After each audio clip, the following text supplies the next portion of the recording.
Hello you lovely people and welcome. Today I'm going to be doing a cold start demo of the IFE/Heatblur F-14A/B Tomcat. I'll be choosing the Alpha today, and I'm going to be choosing the VF-33 Starfighters because I quite like the livery. And we will be doing a cold start from RAF Lakenheath. I'll cold start the other side of the airfield for a change, and then we'll make our way out, do a takeoff, and then I'll end the video. So yeah, let's jump in the cockpit.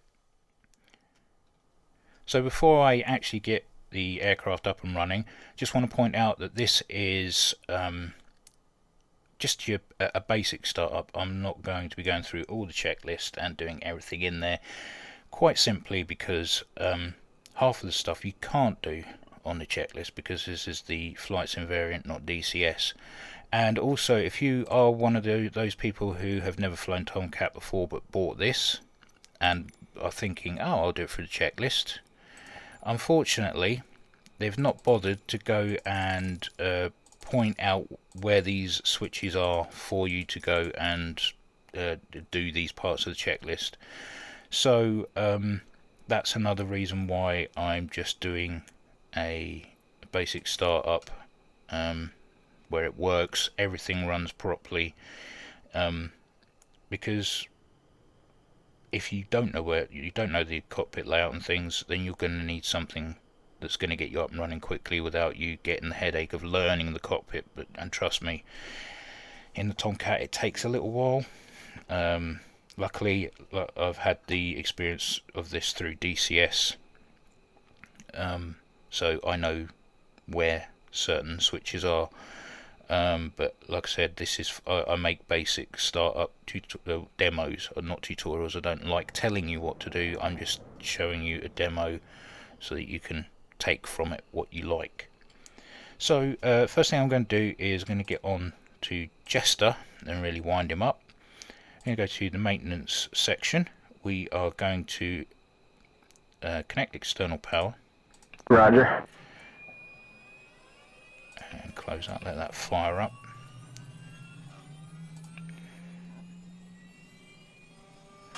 And we are going to get the crew ladder stowed. And I'm going to stop him from ejecting when he feels like it by disabling self-ejection. Because if you like your low flying, he doesn't. He likes it when you're up in the air away from the ground. If you're flying low, he starts to get a bit tetchy and then decides to bail out without really warning you. Next thing you know, you haven't got a canopy and no back seater. So switch that off if you don't want that to happen. So now the only way he can eject is if I pull the canopy release and pull my ejection lever. So now that the ground power is switched on, we are going to crank the left engine. Open the throttle a crack, and we're going to get our anti-collisions on and lights as well.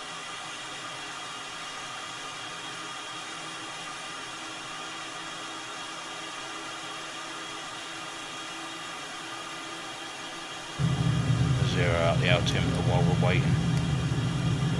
Here the combustion chamber is just lit. We now have fuel flow and turbine inlet temperature is climbing, as is the RPM.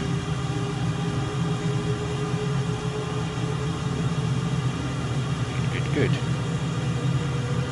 Wait for the engine crank to centralise.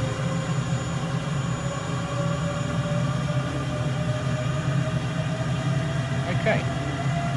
Turn on radio to both, TACAN to transmit receive, and to stop that spinning, because that really does my nut in, I'm going to zoom in, tune into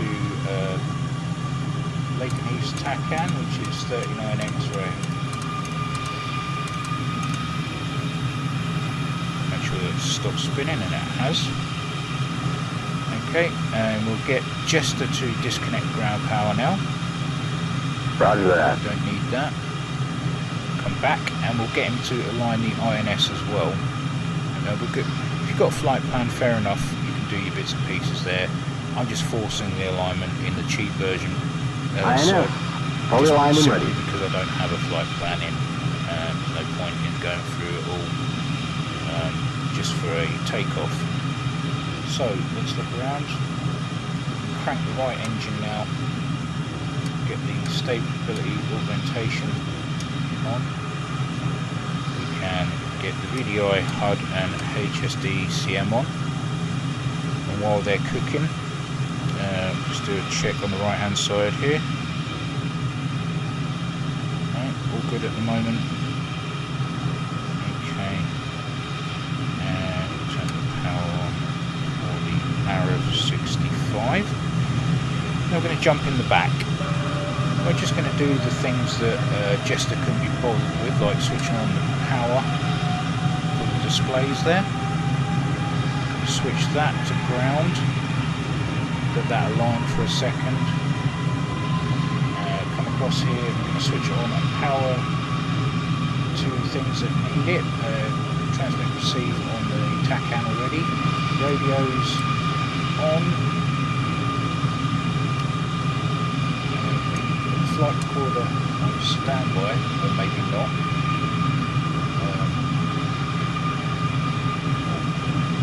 Just do our usual checks to make sure that anything that needs power has it. Okay.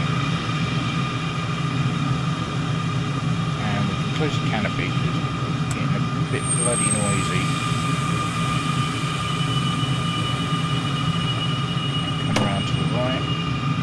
Switch on the power for the radar warning receiver, and for the data link there's a power switch just under here. Switch on DECM to standby, and switch IFF to standby, and we're going to change the squawk code to my usual of 1776. Okay, I think I've pretty much covered everything from the front, from the back, sorry. We can now put that into INS mode, and we now have our display up and running. Now, I'm going to jump back in the front and have one last look around, just to make sure that everything is where it should be. Okay, bring the wing sweep forward now.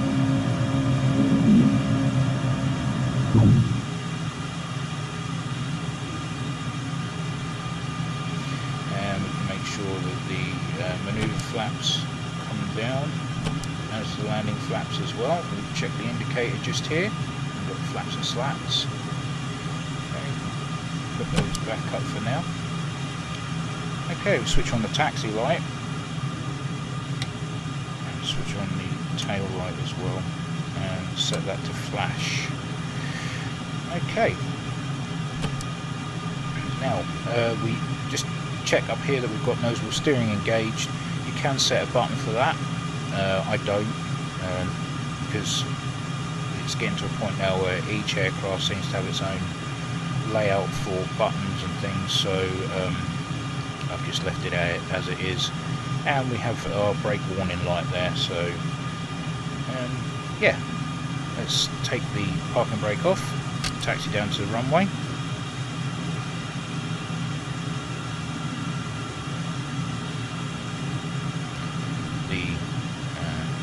Slip indicator seems to be working fine.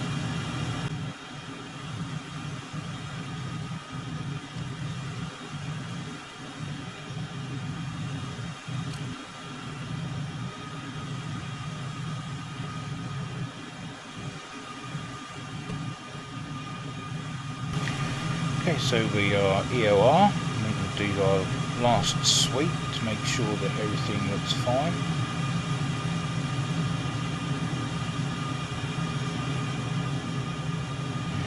Nothing on the annunciator panel, so we're all good.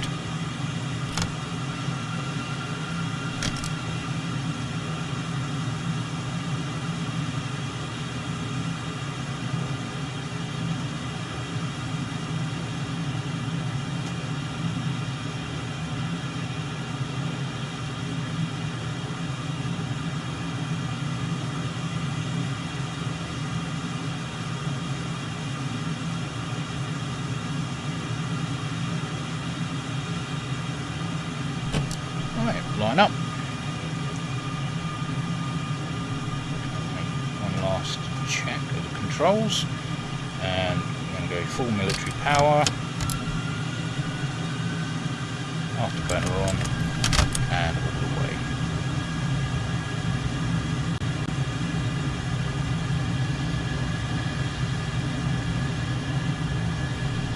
Rotate, gear up, flaps up before Jester starts whining. 220 flaps up.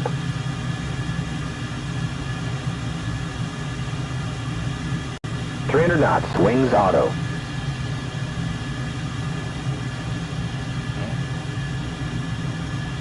Pull straight up. Wants to stop grinding. Fuel 9,000.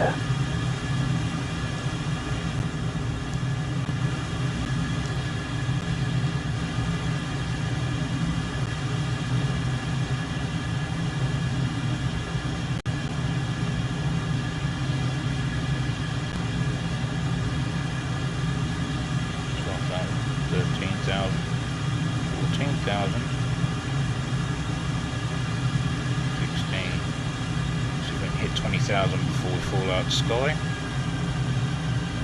Getting there. Don't want to flame out the engines. Fuel 8,000. These engines do have a tendency to do that if you're at a dangerous angle of attack. Starve the engines and they'll flame out. And that is simulated.